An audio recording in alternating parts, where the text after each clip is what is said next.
ಆಜಿ ಮಸಾಲ. ಎಂತ ಅಡಿಗೆಯ ರುಚಿಯಾಗೋ ರಹಸ್ಯವು 20 ರೂಪಾಯಿ. ಸೊ ಇದು ವಿಧಾನಸಭೆ ಮತ್ತು ವಿಧಾನ ಪರಿಷತ್ ಎರಡರಲ್ಲೂ ಕೂಡ ಇದೇ ವಿಚಾರಕ್ಕೆ ಸಂಬಂಧಪಟ್ಟಂತೆ ಸಾಕಷ್ಟು ಪ್ರಶ್ನೆಗಳನ್ನ ಕೇಳಿ ಅದು ಹೇಗೆ ನೀವು ಅವರಿಗೆ ಮತ್ತೆ ಮಂತ್ರಿ ಸ್ಥಾನವನ್ನ ಕೊಟ್ರಿ ಅಂತೇಳಿ ವಿಪಕ್ಷಗಳ ಪ್ರಶ್ನೆ ಮಾಡ್ತಾ ಇರೋದು. ಎರಡು ವಿಚಾರದಲ್ಲಿ ಈ ವಿಚಾರ ಕೂಡ ಈಗ ಆಲ್ರೆಡಿ ಇದೇ ವಿಚಾರಕ್ಕೆ ಸಂಬಂಧಪಟ್ಟಂತೆ ಕಳೆದ ಕೆಲವು ದಿನಗಳಿಂದಲೂ ಕೂಡ ಹೋರಾಟಗಳಾಗ್ತಾ ಇದೆ. ಅದೊಂದು ಕಡೆ ಸದನದ ಒಳಗೂ ಹೊರಗೂ ಕೂಡ ವಿಪಕ್ಷಗಳು ಈ ವಿಚಾರವನ್ನ ಒಂದು ರೀತಿ ಬ್ರಹ್ಮಾಸ್ತ್ರವಾಗಿ ಪ್ರಯೋಗ ಮಾಡೋದಕ್ಕೆ ಮುಂದಾಗ್ತಾ ಇದೆ. ಅದರಲ್ಲಿ ಎಲ್ಲೋ ಒಂದು ಕಡೆ ರಾಜ್ಯ ಸರ್ಕಾರಕ್ಕೆ ಈ ಒಂದು ನಾಗೇಂದ್ರ ಅವರ ಕೇಸ್ ಇದೆಯಲ್ಲ ಅದು ದೊಡ್ಡ ಮಟ್ಟದಲ್ಲಿ ತಲೆನೋವು ತಂದಿಟ್ಟಿದೆ. ಸಿದ್ದರಾಮಯ್ಯ ಅವರಿಗೆ ಟೆನ್ಷನ್ ಅನ್ನ ತಂದಿದ್ದಂತಹ ಕೇಸು ಏನಿದೆ ಅದು ಈಗ DK ಶಿವಕುಮಾರ್ ಅವ್ರಿಗೂ ಕೂಡ ಕಂಟಕ ಎದುರಾಗಿದೆ. ಯಾಕೆ ಅಂತ ಅಂದ್ರೆ ಅವರ ಕ್ಯಾಬಿನೆಟ್ ನಲ್ಲಿ ಮತ್ತೆ ಸಚಿವರಾಗಿದ್ದಾರೆ ಬಿ ನಾಗೇಂದ್ರ ಅವರು. ಸಿದ್ದರಾಮಯ್ಯ ಅವರ ಕ್ಯಾಬಿನೆಟ್ ನಲ್ಲಿದ್ದಾಗ ಈ ಒಂದು ಹಗರಣ ಬೆಳಕಿಗೆ ಬಂದಿತ್ತು. ಆ ಒಂದು ಡೆತ್ ನೋಟ್ ಪತ್ತೆ ಆಗಿತ್ತು. ಆ ಡೆತ್ ನೋಟ್ ನ ವಿಚಾರದಿಂದನೇ ಈ ಎಲ್ಲ ಹಗರಣಗಳು ಹೊರಗಡೆ ಬಂದಿದ್ದು. ಅದರಲ್ಲಿ ಇವರ ಹೆಸರು ಕೂಡ ತಳಕು ಹಾಕೊಂಡಿತ್ತು. ಆಮೇಲೆ ಇಂಚಿಂಚು ವಿಚಾರ, ಅದರಲ್ಲೂ ಸಿದ್ದರಾಮಯ್ಯ ಅವರು ಮುಖ್ಯಮಂತ್ರಿ ಆಗಿದ್ದಂಥ ಸಂದರ್ಭದಲ್ಲಿ ಮೊದಲು ತಲೆದಂಡ ಆಗಿದೆ ಬಿ ನಾಗೇಂದ್ರ ಅವರದು. ಸೊ ಹಾಗಾಗಿ ಒಂದು ವೇಳೆ ಅವರು ರಾಜೀನಾಮೆ ಕೊಟ್ಟ ನಂತರದಲ್ಲಿ ಮತ್ತೆ ನೀವು ಅದು ಹೇಗೆ ಅವರನ್ನ ಮಂತ್ರಿ ಮಾಡಿದ್ರಿ, ಅದು ಹೇಗೆ ಸಚಿವ ಸ್ಥಾನ ಕೊಟ್ರಿ, ಅವ್ರ ರಾಜೀನಾಮೆಯನ್ನ ಪಡಿಲೇಬೇಕು, ಇಲ್ಲ ಅಂತಂದ್ರೆ ಮುಖ್ಯಮಂತ್ರಿಗಳೇ ಅವರನ್ನ ವಜಾಗೊಳಿಸಬೇಕು ಅಂತೇಳಿ ವಿಪಕ್ಷಗಳು ಬಿಗಿ ಪಟ್ಟನ್ನ ಹಿಡಿದು ಕೂತಿದ್ದಾರೆ. ಇನ್ನು ಅಕ್ರಮಕ್ಕೆ ಸಂಬಂಧಪಟ್ಟಂತೆ ದಾಖಲೆಗಳನ್ನ ಎಲ್ಲ ಬರೆದಿಟ್ಟು ಅಧಿಕಾರಿ ಸಾವನ್ನಪ್ಪಿದ್ರು. ಆ ಡೆತ್ ನೋಟ್ ನಲ್ಲಿ ಎಲ್ಲ ವಿಚಾರ ಹಗರಣದ ವಿಚಾರ, ವಾಲ್ಮೀಕಿ ಹಗರಣದ ವಿಚಾರಕ್ಕೆ ಸಂಬಂಧಪಟ್ಟಂತೆ ಎಲ್ಲವೂ ಕೂಡ ಡೆತ್ ನೋಟ್ ನಲ್ಲಿ ಉಲ್ಲೇಖ ಆಗಿತ್ತು.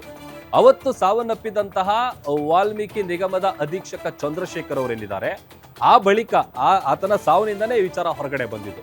ಅದಾದ ನಂತರದಲ್ಲಿ ವಿ ನಾಗೇಂದ್ರ ಅವರು ರಾಜೀನಾಮೆ ಕೊಡ್ತಾರೆ. ಮತ್ತೆ ತಿರ್ಗಾ ಅದರ ಇನ್ವೆಸ್ಟಿಗೇಷನ್ ಸ್ಟಾರ್ಟ್ ಆಗುತ್ತೆ. ಇದೆಲ್ಲವೂ ಒಂದು ಭಾಗ ಆದ್ರೆ ಮತ್ತೆ ಈಗ DK ಶಿವಕುಮಾರ್ ಅವರು ಮುಖ್ಯಮಂತ್ರಿ ಆದ್ಮೇಲೆ ಅವ್ರಿಗೆ ಸಚಿವ ಸ್ಥಾನ ಕೊಟ್ಟಿರೋದು ವಿಪಕ್ಷಗಳ ಕೆಂಗಣ್ಣಿಗೆ ಗುರಿಯಾಗಿದೆ ಸರ್ಕಾರ. ಸಹಜವಾಗಿ ಈ ವಿಚಾರಕ್ಕೆ ಸಂಬಂಧಪಟ್ಟಂತೆ ರಾಜ್ಯ ಸರ್ಕಾರ ಅಡಕತ್ತರಿಯಲ್ಲಿ ಸಿಲುಕೊಂಡಿದೆ. ಇನ್ನ ಆ ಡೆತ್ ನೋಟ್ ನಲ್ಲಿ ಒಂದಷ್ಟು ವಿಚಾರಗಳು ಉಲ್ಲೇಖ ಆಗಿತ್ತು. ಅದಾದ ನಂತರದಲ್ಲಿ ರಾಜೀನಾಮೆಯನ್ನ ಕೊಟ್ಟಿದ್ರು ಬಿ ನಾಗೇಂದ್ರ ಅವರು. ಕ್ಲೀನ್ ಚಿಟ್ ಇನ್ನೂ ಕೂಡ ಸಿಕ್ಕಿಲ್ಲ. ಅದು ಸಿಗಲಿಲ್ಲ ಅಂತ ಅಂದ್ರೂ ಕೂಡ DK ಸಂಪುಟದಲ್ಲಿ ಮತ್ತೆ ಅವರಿಗೆ ಸಚಿವ ಸ್ಥಾನ ಸಿಕ್ಕಿರೋದು ವಿಪಕ್ಷಗಳ ಕೆಂಗಣ್ಣಿಗೆ ಗುರಿಯಾಗಿದೆ. ಸೊ ಹಾಗಾಗಿ ಈ ಚರ್ಚೆ ಮಾಡೋಂಥದ್ದು ಏನಿಲ್ಲ. ಫಸ್ಟ್ ರಾಜೀನಾಮೆ ತಗೊಳ್ಬೇಕು. ಅವ್ರು ಬಂದು ರಾಜೀನಾಮೆ ಕೊಡ್ಲಿ, ಅದಾದ ನಂತರದಲ್ಲಿ ಬೇಕಾದ್ರೂ ಉಳಿದಿದ್ದ ವಿಚಾರ ನಾವು ಚರ್ಚೆ ಮಾಡೋಣ.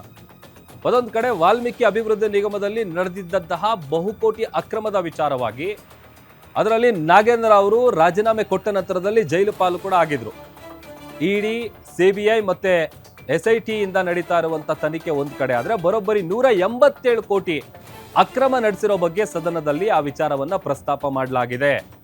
ವಾಲ್ಮೀಕಿ ನಿಗಮದ ಹಣ ತೆಲಂಗಾಣದ ಚುನಾವಣೆಗೆ ಬಳಕೆ ಆಗಿದೆ ಅನ್ನುವಂತ ಆರೋಪ ಮೊದಲಿಂದಲೂ ಕೂಡ ಯಾವಾಗ ಈ ಹಗರಣ ಹೊರಗಡೆ ಬಂತು ಆಗ್ಲಿಂದಲೂ ಕೂಡ ಕೇಳಿ ಬರ್ತಾ ಇದೆ. ಇನ್ನ ಆ ನಿಗಮದ ಅಧೀಕ್ಷಕ ಚಂದ್ರಶೇಖರ್ ಅವರ ಸಾವಿಗೆ ನ್ಯಾಯ ಕೊಡಿ ಅಂತ ಬಿಜೆಪಿಯಲ್ಲಿ ಪಟ್ಟನ್ನ ಹಿಡಿದು ಕೂತಿರೋದು.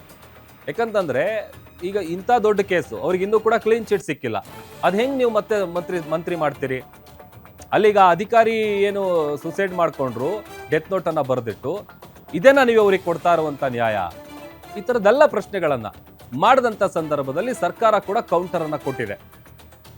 ಬಿಜೆಪಿ ನಾಯಕರು ಮಾಡಿದಂತ ಎಲ್ಲ ಆರೋಪಕ್ಕೆ ಸರ್ಕಾರ ಕೂಡ ತಿರುಗೇಟನ್ನ ಕೊಟ್ಟಿದೆ.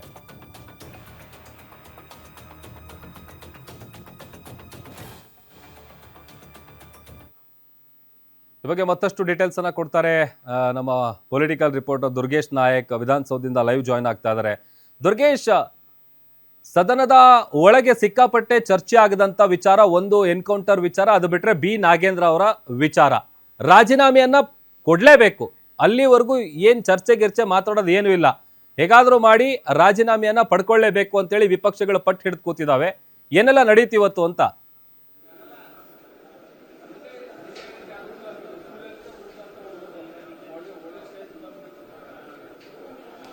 ಎಸ್ ಪ್ರಭು, ವಾಲ್ಮೀಕಿ ಅಭಿವೃದ್ಧಿ ನಿಗಮದಲ್ಲಿ ನಡೆದಂತಹ ಅಕ್ರಮಗಳ ವಿಚಾರಕ್ಕೆ ಸಂಬಂಧಪಟ್ಟಂತೆ ನಾಗೇಂದ್ರ ಅವರು ರಾಜೀನಾಮೆಯನ್ನು ಕೊಟ್ಟಿದ್ರು. ಸಿದ್ದರಾಮಯ್ಯ ಅವರ ಅವಧಿಯಲ್ಲಿ ನಾಗೇಂದ್ರ ರಾಜೀನಾಮೆ ಕೊಟ್ಟ ಬಳಿಕ ಅವರ ಮೇಲೆ ಸಾಕಷ್ಟು ತನಿಖೆಗಳು ನಡೀತಾ ಇರುವಂತದ್ದು. ಒಂದ್ ಕಡೆ ED ತನಿಖೆಯನ್ನು ನಡೆಸ್ತಾ ಇದೆ, CBI ತನಿಖೆಯನ್ನು ನಡೆಸ್ತಾ ಇದೆ, SIT ಕೂಡ ತನಿಖೆಯನ್ನು ನಡೆಸಿದೆ. ಹೀಗಾಗಿ ಈ ಒಂದು ಆರೋಪಗಳನ್ನ ಅಕ್ರಮದಲ್ಲಿ ನಾಗೇಂದ್ರ ಅವರ ಹೆಸರು ತಳಕಾಕಿಕೊಂಡಿರುವುದರಿಂದ ಅವರಿಗೆ ಮತ್ತೆ DK ಶಿವಕುಮಾರ್ ಅವರ ಸಂಪುಟದಲ್ಲಿ ಹೇಗೆ ಅವಕಾಶವನ್ನ ಮಾಡಿಕೊಟ್ಟಿದ್ದೀರಿ? ಅವರೊಬ್ಬರು ಕಳಂಕಿತರಿದ್ದಾರೆ, ಭ್ರಷ್ಟಾಚಾರವನ್ನ ಮಾಡಿದ್ದಾರೆ, ಓರ್ವ ಅಧಿಕಾರಿಯ ಸಾವಿಗೆ ಕಾರಣರಾಗಿದ್ದಾರೆ ಅನ್ನುವಂಥ ನಿಟ್ಟಿನಲ್ಲಿ ಬಿಜೆಪಿ ಹೋರಾಟವನ್ನ ಮುಂದುವರಿಸಿರುವಂತದ್ದು. ಮತ್ತೆ ಕಳೆದ 2-3 ದಿನಗಳಿಂದಲೂ ಕೂಡ ಬಿಜೆಪಿ ನಾಗೇಂದ್ರ ಅವರನ್ನೇ ಟಾರ್ಗೆಟ್ ಮಾಡಿ ಸದನವನ್ನು ನಡೆಸೋದಕ್ಕೆ ಬಿಡಲ್ಲ ಅನ್ನುವ ನಿಟ್ಟಿನಲ್ಲಿ ತನ್ನ ಒಂದು ತಂತ್ರವನ್ನ ಮಾಡಿತ್ತು. ಅದೇ ರೀತಿಯಾಗಿ ಇವತ್ತು ಸದನದಲ್ಲಿ ಬೆಳಗ್ಗೆಯಿಂದಲೂ ಕೂಡ ಎರಡೂ ಉಭಯ ಸದನಗಳಲ್ಲಿ ವಿಧಾನ ಪರಿಷತ್ ಆಗಿರಬಹುದು, ವಿಧಾನಸಭೆಯಲ್ಲಿ ಬಿಜೆಪಿ ನಾಯಕರು ಮತ್ತು ಜೆಡಿಎಸ್ ನಾಯಕರು ನಾಗೇಂದ್ರ ಅವರ ರಾಜೀನಾಮೆಗೆ ಪಟ್ಟಣ ಹಿಡಿದು ಹೋರಾಟವನ್ನು ನಡೆಸುತ್ತಿರುವಂತದ್ದು. ನಾಗೇಂದ್ರ ಅವರ ಸಚಿವ ಸ್ಥಾನವನ್ನ ಹೇಗೆ ಕೊಟ್ರಿ ಅನ್ನುವಂಥದ್ದನ್ನ ಪ್ರಶ್ನೆ ಮಾಡ್ತಿರುವಂತದ್ದು. ಸಿದ್ದರಾಮಯ್ಯ ಅವಧಿಯಲ್ಲಿ 187 ಕೋಟಿ ಹಗರಣ ಆಗಿದೆ ಅನ್ನೋ ನಿಟ್ಟಿನಲ್ಲಿ ಸಿದ್ದರಾಮಯ್ಯ ಅವರೇ ಕೂಡ ಸದನದಲ್ಲಿ ಮಾಹಿತಿಯನ್ನು ಹೇಳಿದ್ರು. ಜೊತೆಗೆ ಅಲ್ಲಿ ಏನು ವಾಲ್ಮೀಕಿ ಅಭಿವೃದ್ಧಿ ನಿಗಮದ ಹಣವನ್ನ ಬಳಕೆ ಮಾಡಿಕೊಂಡು ತೆಲಂಗಾಣ ಚುನಾವಣೆಯನ್ನು ನಡೆಸಲಾಗಿದೆ, ಒಂದಿಷ್ಟು ಚಿನ್ನವನ್ನ ಖರೀದಿ ಮಾಡಲಾಗಿದೆ, ಕಾರ್ಗಳನ್ನ ಖರೀದಿ ಮಾಡಲಾಗಿದೆ ಅನ್ನುವಂತ ಮಾಹಿತಿಯನ್ನು ಚಾರ್ಜ್ ಶೀಟ್ ನಲ್ಲಿ ಉಲ್ಲೇಖವನ್ನು ಮಾಡಿದ್ದಾರೆ. ಅದರ ಜೊತೆಗೆ ಸಿಬಿಐ ಸಲ್ಲಿಸಿರುವಂತಹ ಚಾರ್ಜ್ ಶೀಟ್ ನಲ್ಲೂ ಕೂಡ ನಾಗೇಂದ್ರ ಅವರ ಹೆಸರು ಉಲ್ಲೇಖ ಆಗಿದೆ. ಹೀಗಾಗಿ ಈ ಒಂದು ಪ್ರಕರಣದಲ್ಲಿ ನಾಗೇಂದ್ರ ಆರೋಪಿಯಾಗಿದ್ದಾರೆ. ಅವರಿಗೆ ಮತ್ತೆ ಸಚಿವ ಸ್ಥಾನ ಹೇಗೆ ನೀಡಿದಿರಿ? ಸಚಿವ ಸ್ಥಾನ ನೀಡಿರುವಂತದ್ದು ಸರ್ಕಾರ ಇದರಲ್ಲಿ ಅಕ್ರಮ ಮಾಡುವವರಿಗೆ, ಭ್ರಷ್ಟಾಚಾರ ಮಾಡುವವರಿಗೆ, ಕಳಂಕಿತರಿಗೆ ಅವಕಾಶವನ್ನು ಮಾಡಿಕೊಡ್ತಿದೆ. ಇದರಿಂದ ನೀವು ರಾಜ್ಯದ ಜನರಿಗೆ ಏನು ಮೆಸೇಜ್ ಕೊಡೋಕೆ ಹೊರಟಿದ್ದೀರಿ ಅನ್ನುವಂಥ ನಿಟ್ಟಿನಲ್ಲಿ ಪ್ರಶ್ನೆಯನ್ನು ಮಾಡಿರುವಂತದ್ದು. ಒಂದ್ ಕಡೆ ಡಿ ಕೆ ಶಿವಕುಮಾರ್ ಅವರು ಭ್ರಷ್ಟಾಚಾರ ರಹಿತ ಆಡಳಿತವನ್ನು ಕೊಡ್ತೇವೆ ಅನ್ನುವಂಥ ಮಾತನ್ನ ಹೇಳ್ತಾರೆ. ಭ್ರಷ್ಟಾಚಾರ ಮಾಡಿರೋರಿಗೆ ತಮ್ಮ ಕ್ಯಾಬಿನೆಟ್ ನಲ್ಲಿ ಅವಕಾಶವನ್ನು ಮಾಡಿಕೊಟ್ಟಿದ್ದಾರೆ ಅನ್ನುವಂಥ ನಿಟ್ಟಿನಲ್ಲಿ ಬಿಜೆಪಿ ಇವತ್ತು ಆರೋಪಗಳನ್ನು ಮಾಡ್ತಿರುವಂತದ್ದು. ಸದನವನ್ನು ನಡೆಯೋದಕ್ಕೆ ಬಿಡದೆ ಪ್ರತಿಭಟನೆಯನ್ನು ಮಾಡ್ತಾ ಇರುವಂತದ್ದು.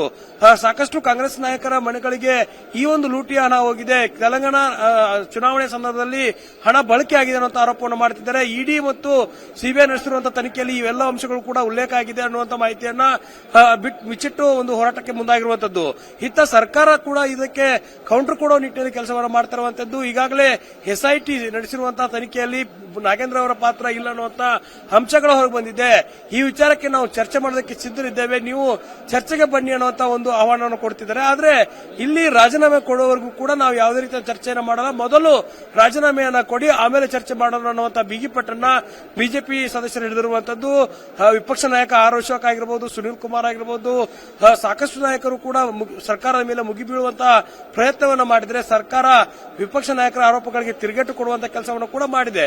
ಡಿಸಿಎಂ ಪರಮೇಶ್ವರ್ ಅವರು ಈ ಒಂದು ಪ್ರಕರಣದಲ್ಲಿ ಯಾವ ರೀತಿ ಘಟನೆಗಳಾಗಿದೆ, ನಾಗೇಂದ್ರ ಅವರ ರಾಜೀನಾಮೆ ಬಳಿಕ ಯಾವ ರೀತಿ ಬದಲಾವಣೆಗಳಾಗಿದೆ, ಎಸ್ಐಟಿ ನೀಡಿರುವಂತಹ ವರದಿಯಲ್ಲಿ ಏನೆಲ್ಲ ಅಂಶಗಳು ಉಲ್ಲೇಖ ಆಗಿದ್ದಾವೆ ಅನ್ನೋದ್ರ ಜೊತೆಗೆ ಕೃಷ್ಣ ಬೈರೇಗೌಡರು ಕೂಡ ಈ ಒಂದು ಪ್ರಕರಣವನ್ನು ಡಿಪೆಂಡ್ ಮಾಡ್ಕೊಳ್ಳೋದಕ್ಕೆ ಮುಂದಾದ್ರು. ಆದ್ರೆ ಸದನದಲ್ಲಿ ಹಾಜರಿದ್ದಂತಹ ನಾಗೇಂದ್ರ ಅವರು ಯಾವುದೇ ರೀತಿಯಂತ ರಿಯಾಕ್ಷನ್ ಗಳನ್ನ ಕೊಡದೆ, ಯಾವುದೇ ರೀತಿಯ ಒಂದು ಪ್ರಕ್ರಿಯೆಯನ್ನ ಕೊಡದೆ, ತುಟಿಕ್ ಅನ್ನದೆ ಮೌನವಾಗಿದ್ದಾರೆ.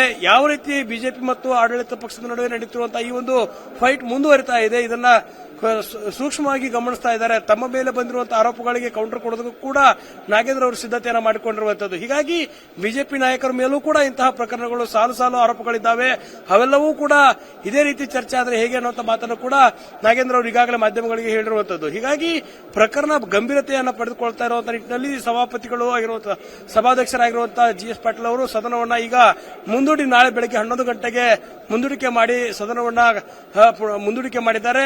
ನಾಳೆಯೂ ಕೂಡ ಬಿಜೆಪಿ ಯಾವ ರೀತಿ ಹೋರಾಟವನ್ನು ಮಾಡುತ್ತೆ, ನಾಳೆಯ ಸದನದಲ್ಲಿ ಮತ್ತೆ ನಾಗೇಂದ್ರ ವಿಚಾರವೇ ಪ್ರಸ್ತಾಪ ಆಗತ್ತಾ ಅಥವಾ ರಾಜ್ಯದಲ್ಲೇ ಆಗಿರುವಂತಹ ಬರ ಮತ್ತು ಅಭಿವೃದ್ಧಿ ವಿಚಾರಕ್ಕೆ ಚರ್ಚೆ ಆಗಬೇಕು ಅನ್ನೋ ನಿಟ್ಟಿನಲ್ಲಿ ಸರ್ಕಾರವೂ ಕೂಡ ವಿಪಕ್ಷಗಳಿಗೆ ತಿರುಗೇಟು ಕೊಡುವಂತ ಕೆಲಸವನ್ನು ಮಾಡ್ತಾ ಇದೆ. ಹೀಗಾಗಿ ನಾಗೇಂದ್ರ ರಾಜೀನಾಮೆಗೆ ಪಟ್ಟಿಡುವಂತಹ ವಿರೋಧ ಪಕ್ಷಕ್ಕೆ ಆಡಳಿತ ಪಕ್ಷ ನಾಳೆ ಯಾವ ರೀತಿಯ ಒಂದು ಕೌಂಟರ್ಗಳನ್ನ ಕೊಡುತ್ತೆ ಅನ್ನೋದನ್ನ ಕಾದು ನೋಡಬೇಕಾಗುತ್ತೆ. ಪ್ರಭು ದುರ್ಗೇಶ್, ವಿಪಕ್ಷಗಳಿಟ್ಟಿರುವಂತ ಈ ಬಿಗಿ ಪಟ್ಟಿಗೆ ಸರ್ಕಾರ ಏನಾದ್ರೂ ಮಣಿಯತ್ತಾ? ಆ ಥರದ್ದು ಏನಾದ್ರೂ ಚಾನ್ಸಸ್ ಆಗ್ಬೋದಾ ಹೇಗೆ ಅಂತ? ಯಾಕಂತಂದ್ರೆ ಈಗ ಆಲ್ರೆಡಿ ದಿನೇ ನಾಗೇಂದ್ರ ಅವರ ರಾಜೀನಾಮೆಗೆ ಒತ್ತಾಯ ಜಾಸ್ತಿ ಆಗ್ತಾ ಇದೆಯಲ್ಲ, ಹಾಗಾಗಿ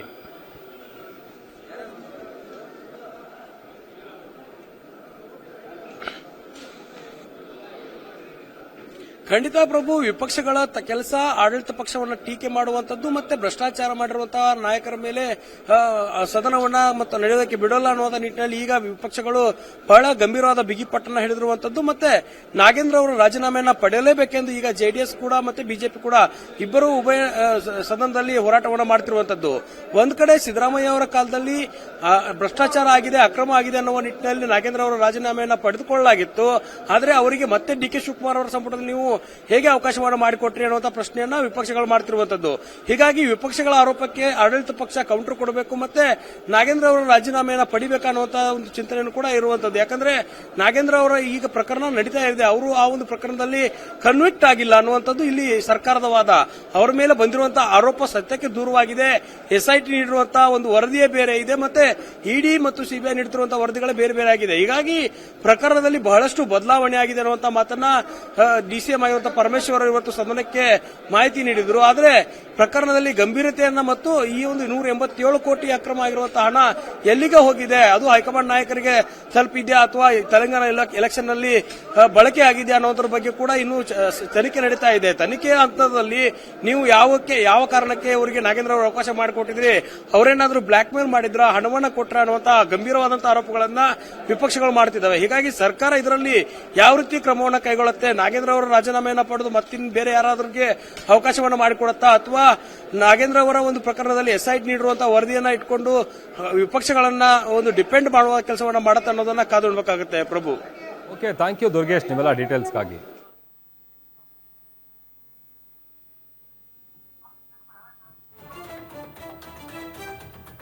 ನೋಡಿ, ಈಗ ಒಂದ್ ಕಡೆ ಏನೇ ಇದ್ರೂ ಕೂಡ ಕಲಾಪ ನಡೆಯೋದಕ್ಕೆ ನಾವು ಬಿಡೋದಿಲ್ಲ. ಮೊದಲಿಗೆ ನಾಗೇಂದ್ರ ಅವರು ರಾಜೀನಾಮೆ ಕೊಡಬೇಕು ಅಂತೇಳಿ ಬಿಜೆಪಿ ಬಿಗಿ ಪಟ್ಟನ್ನ ಹಿಡಿದು ಕೂತಿರೋದು. ಅದರಲ್ಲಿ ಈ ಬಿಜೆಪಿ ನಾಯಕರು ಮಾಡ್ತಾ ಇರುವಂತ ಈ ಎಲ್ಲ ಆರೋಪಗಳಿಗೆ ಸರ್ಕಾರ ಕೂಡ ಕೌಂಟರ್ ಕೊಡುವಂತ ಒಂದಷ್ಟು ಕೆಲಸ ಮಾಡಿದೆ. ಬಹುಕೋಟಿ ವಾಲ್ಮೀಕಿ ಪ್ರಕರಣದಲ್ಲಿ ಸಚಿವ ನಾಗೇಂದ್ರ ಅವರು ಕನ್ವಿಕ್ಟ್ ಆಗಿಲ್ಲ. ಎಸ್ಐಟಿ ಈಗಾಗಲೇ ತನ್ನ ವರದಿಯನ್ನ ಕೊಟ್ಟಿದೆ. ಅದರಲ್ಲಿ ನಾಗೇಂದ್ರ ಅವರ ಯಾವ ಪಾತ್ರವೂ ಇಲ್ಲ ಅನ್ನುವಂಥದ್ದು ಪ್ರೂವ್ ಆಗಿದೆ. ಅಕ್ರಮದಲ್ಲಿ ನಾಗೇಂದ್ರ ಅವರ ಪಾತ್ರ ಇಲ್ಲ, ಹಾಗಾಗಿ ಅವರನ್ನ ಮತ್ತೆ ನಾವು ಸಚಿವರನ್ನಾಗಿ ಮಾಡಿದೀವಿ ಅಂತೇಳಿ ಇದು ಸರ್ಕಾರ ಕೊಟ್ಟಿರುವಂತ ಕೌಂಟರು. ರಾಜ್ಯಪಾಲರು ಕೂಡ ಸಚಿವ ಸ್ಥಾನ ಪ್ರಮಾಣ ವಚನವನ್ನ ಬೋಧಿಸಿದ್ದಾರೆ. ನಾಗೇಂದ್ರ ಪ್ರಕರಣದ ಬಗ್ಗೆ ಚರ್ಚೆಗೆ ನಾವು ರೆಡಿ ಆಗಿದ್ದೀವಿ ಅಂತ ಸರ್ಕಾರ ಹೇಳ್ತಾ ಇದೆ. ಬಟ್ ಆದರೆ ಸಾಕಷ್ಟು ವಿಚಾರಗಳ ಚರ್ಚೆ ಆಗ್ತೈತೆ. ಅದರಲ್ಲೂ ಈ ಸಚಿವ ಸ್ಥಾನಕ್ಕಾಗೇನೆ ಲಾಭಿ ಮಾಡುವಂತ ನಿಟ್ಟಿನಲ್ಲಿ ಅವರು ಈ ಒಂದಷ್ಟು ರೂಲ್ಸ್ ಅನ್ನ ಫಾಲೋ ಮಾಡದೆ ದೆಹಲಿಗೆ ಹೋಗಿದ್ರು, ಅಲ್ಲಿ ಹೋಗಿ ಲಾಭಿ ಮಾಡಿ ಬಂದಿದ್ರು. ಈ ಥರದ್ದೆಲ್ಲ ಒಂದಷ್ಟು ಆಯಾಮಗಳಲ್ಲೂ ಕೂಡ ಚರ್ಚೆ ಆಗ್ತಾ ಇತ್ತು. ಬಟ್ ಇಲ್ಲಿ ಕಲಾಪ ನಡಿಬೇಕು ಅಂತಂದ್ರೆ ಯಾವುದೇ ಕಾರಣಕ್ಕೂ ಕೂಡ ನಾವು ಬಿಡಲ್ಲ. ಮೊದಲಿಗೆ ಬಿ ನಾಗೇಂದ್ರ ಅವರು ತಮ್ಮ ಸಚಿವ ಸ್ಥಾನಕ್ಕೆ ರಾಜೀನಾಮೆ ಕೊಡಬೇಕು. ಅವ್ರು ಕೊಡ್ಲಿಲ್ಲ ಅಂತ ಅಂದ್ರೆ ಮುಖ್ಯಮಂತ್ರಿ ಡಿ ಕೆ ಶಿವಕುಮಾರ್ ಅವರೇ ಸಚಿವ ಸಂಪುಟದಿಂದ ನಾಗೇಂದ್ರ ಅವರನ್ನು ವಜಾ ಮಾಡಬೇಕು ಅಂತೇಳಿ ಬಿಗಿಪಟ್ಟು ಹಿಡಿದು ಕೂತಿದ್ದಾವೆ. ಎಲ್ಲ ಒಂದ್ ಕಡೆ ಈಗ ವಿಪಕ್ಷಗಳು ಮಾಡ್ತಾ ಇರುವಂತ ಈ ಒತ್ತಾಯಕ್ಕೆ ಸರ್ಕಾರ ಏನಾದ್ರೂ ಮಣಿಯತ್ತಾ? ಯಾಕೆ ಅಂತಂದ್ರೆ ಯಾವಾಗ ಬಿ ನಾಗೇಂದ್ರ ಅವರ ಹೆಸರು ಈ ಒಂದು ಲಿಸ್ಟ್ ನಲ್ಲಿ ಅನೌನ್ಸ್ ಆಯಿತು, ಆಗಿನಿಂದಲೂ ಕೂಡ ವಿಪಕ್ಷಗಳು ಸರ್ಕಾರದ ವಿರುದ್ಧ ಮುಗಿಬಿದ್ದಿದ್ದಾವೆ. ಹೇಗಾದ್ರೂ ಮಾಡಿ ಅವರ ರಾಜೀನಾಮೆಯನ್ನ ಪಡಿಬೇಕು. ಅದರಲ್ಲಿ ಸರ್ಕಾರ ಕೂಡ ಒಂದಷ್ಟು ವಿಚಾರಗಳನ್ನು ಹೇಳ್ತಾ ಇರೋದು. ಯುಟಿ ಖಾದರ್ ಅವರಾಗಿರ್ಬೋದು ಅಥವಾ ಬೇರೆ ಬೇರೆ ಲೀಡರ್ಸ್ಗಳು ಕೂಡ ಈ ವಿಚಾರವನ್ನ ಪ್ರಸ್ತಾಪ ಮಾಡಿ ವಿಪಕ್ಷಗಳಿಗೆ ಟಾಂಟ್ ಮಾಡುವಂತ ಕೆಲಸ ಮಾಡೋದು. ಈಗ SITಯ ಇನ್ವೆಸ್ಟಿಗೇಷನ್ ನಲ್ಲಿ ಬಿ ನಾಗೇಂದ್ರ ಅವ್ರ ಪಾತ್ರ ಏನೂ ಇಲ್ಲ ಅನ್ನುವಂಥದ್ದು ಕ್ಲಿಯರ್ ಆಗಿ ಗೊತ್ತಾಗಿದೆ. ಹಾಗಾಗಿ ನಾವು ಅವರನ್ನ ಮತ್ತೆ ಸಚಿವರನ್ನಾಗಿ ಮಾಡಿದೀವಿ ಅಂತೇಳಿ ಇದು ಸರ್ಕಾರ ಹೇಳ್ತಾ ಇರುವಂತ ಸಮರ್ಥನೆ ಅಥವಾ ಅವ್ರು ಮಾಡ್ಕೊಳ್ತಾ ಇರೋದು. ಬಟ್ ಅದನ್ನು ಹೊರತುಪಡಿಸಿದ್ರೆ ಅದು ಹೆಂಗೆ ಅವ್ರಿಗೆ ಸಚಿವ ಸ್ಥಾನ ಸಿಗುತ್ತೆ? ಯಾಕಂತಂದ್ರೆ ಸಿದ್ದರಾಮಯ್ಯ ಅವರ ಸರ್ಕಾರದಲ್ಲಿ ಮೊದಲಿಗೆ ಆ ವಿಚಾರ ಹೊರಗಡೆ ಬಂದಂತ ಸಂದರ್ಭದಲ್ಲಿ ಅವರು ರಾಜೀನಾಮೆ ಕೊಟ್ಟರು, ಅದಾದ ನಂತರದಲ್ಲಿ ಜೈಲು ಪಾಲಾಗಿದ್ರು, ಅದರಿಂದ ಹೊರಗಡೆ ಬಂದ್ರು. ಇಷ್ಟೆಲ್ಲ ಆದ್ಮೇಲೂ ಕೂಡ ನೀವು ಅವ್ರಿಗೆ ಸಚಿವ ಸ್ಥಾನ ಕೊಟ್ಟಿರೋ ತಪ್ಪು ಅಂತ ವಿಪಕ್ಷಗಳು ಸರ್ಕಾರದ ವಿರುದ್ಧ ಮುಗಿಬಿದ್ದಿದ್ದಾವೆ. ಈಗಾಗಲೇ ಒಂದು ವಿನಂತಿ ನಾನು ತಮ್ಮಲ್ಲಿ ಮಾಡ್ಕೊಂತೀನಿ. ಇವು ಆಡಳಿತ ಪಕ್ಷ ಜೊತೆ ಚರ್ಚೆ ಮಾಡಿದ್ದೇವೆ. ನೀವೊಂದು ನೋಟಿಸ್ ಕೊಟ್ಟರೆ ನಾನು ನಿಮಗೆ ಚರ್ಚೆ ಮಾಡಲಿಕ್ಕೆ ಅಶ್ಯೂರ್ ಮಾಡ್ತೀನಿ. ಸಮಗ್ರವಾಗಿ ಚರ್ಚೆ ಮಾಡ್ರಿ ಮತ್ತು ಅವ್ರ ಆಡಳಿತ ಪಕ್ಷದಿಂದ ಅದಕ್ಕೆ ಉತ್ತರವನ್ನು ಕೂಡ ನಾವು ಕೊಡಿಸುವಂತ ಈಗ ಭರವಸೆಯನ್ನ ನಿಮ್ಗೆ ಕೊಡ್ತೇವೆ. ಚರ್ಚೆ ಮಾಡೋ ವಿಷಯ ಅಲ್ಲ ಸರ್ ಇದು. ರಾಜೀನಾಮೆ ಕೊಡಬೇಕು, ಚರ್ಚೆ ಮಾಡಿ ಏನ್ ಮಾಡೋಣ? ಅವ್ರ ಉಪದೇಶ ಕೇಳಕ್ ಬಂದಿಲ್ಲ ನಾವು ಇಲ್ಲಿಗೆ. ಅವ್ರ ಉಪದೇಶ ಕೇಳಕ್ ಬಂದಿಲ್ಲ. ಇಂತ ಒಂದು ಹಗರಣ ಮಾಡಿರೋಂಥವ್ರನ್ನ ಹೆಂಗೆ ಸಚಿವ ಸಂಪುಟ ತಗೊಂಡ್ರಿ? ರಾಜೀನಾಮೆ ಕೊಡಿ. ಉಪದೇಶ ಕೇಳಕ್ ಯಾವನ್ ಬಂದಿದ್ದಾನೆ ಇಲ್ಲಿಗೆ? ಉಪದೇಶ ಕೇಳಕ್ ರಾಜ್ಯ ಜನನೂ ಸಿದ್ಧ ಇಲ್ಲ, ನಾವು ಸಿದ್ಧ ಇಲ್ಲ ಉಪದೇಶ ಕೇಳಕ್ಕೆ. ಈ ಹಿಂದೆ ಚರ್ಚೆ ಆಗಿ ಚರ್ಚೆ ಮಾಡುವಂತ ವಿಚಾರ ಏನೂ ಇಲ್ಲ. ಅವರು ರಾಜೀನಾಮೆ ಕೊಡ್ಲೇಬೇಕು ಅಂತೇಳಿ ವಿಪಕ್ಷಗಳ ಪಟ್ಟಿಡಿದಾವೆ. ನಾಳೆ ಕೂಡ ಇದೇ ವಿಚಾರಕ್ಕೆ ಸಂಬಂಧಪಟ್ಟಂತೆ ಹೋರಾಟ ಮಾಡೋದು ಕೂಡ ಬಿಜೆಪಿ JDS ಸಿದ್ಧತೆಯನ್ನ ಮಾಡ್ಕೊಂಡಿದೆ. ಸೊ ಸರ್ಕಾರ ಈ ಒಂದು ಬಿಗಿಪಟ್ಟಿಗೆ ಮಣಿಯತ್ತಾ ಇಲ್ವಾ ಕಾದ್ ನೋಡ್ಬೇಕು.